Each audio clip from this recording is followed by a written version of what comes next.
നീ വിചാരിച്ചു നിനക്കൊരു മോട്ടിവേഷൻ സ്പീക്കർ ആവാൻ പറ്റും. എടാ നിനക്ക് ഇവിടെ കാലിബർ ഉണ്ട്. ഓരോ ആൾക്കാർക്ക് ഓരോ ലക്ഷ്യങ്ങളുണ്ട്. എടാ നമ്മളത് മനസ്സിലാക്കി നമ്മൾ അവരെ അതിലേക്ക് തള്ളിവിടണം. അത് കാരണം അവരത് ചെയ്യണം. അതിലാണ് മോട്ടിവേഷൻ സ്പീക്കർ എന്നുള്ള നിന്റെ കഴിവിരിക്കുന്നത്. എടാ ഇതൊക്കെ ചെറിയ ചെറിയ ട്രിക്കുകളാണ്. നീ വിചാരിച്ചാൽ നടക്കാവുന്ന കാര്യങ്ങളാണ്. നിന്നെ കൊണ്ട് പറ്റിയോടാ അതൊക്കെ. എവിടെ പോയി ആരോട് സംസാരിച്ചോണ്ടിരിക്കണം? ഇങ്ങോട്ട് വേണം. അതൊരു പയ്യാടോ.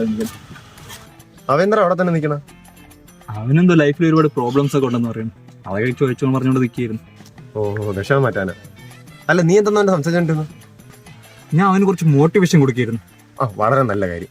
എടാ നീ എന്തിനാണ് മോട്ടിവേഷൻ കൊടുത്തത്? അവൻ ചാവണോന്ന് പറഞ്ഞ ഒറ്റ ലക്ഷ്യത്തിൽ വന്ന് നിൽക്കായിരുന്നു.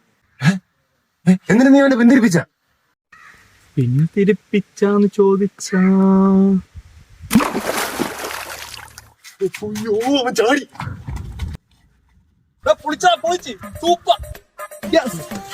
അടിയാ നിന്റെ മോട്ടിവേഷൻ. ഞാനും മോട്ടിവേഷൻ സ്പീക്കറായി.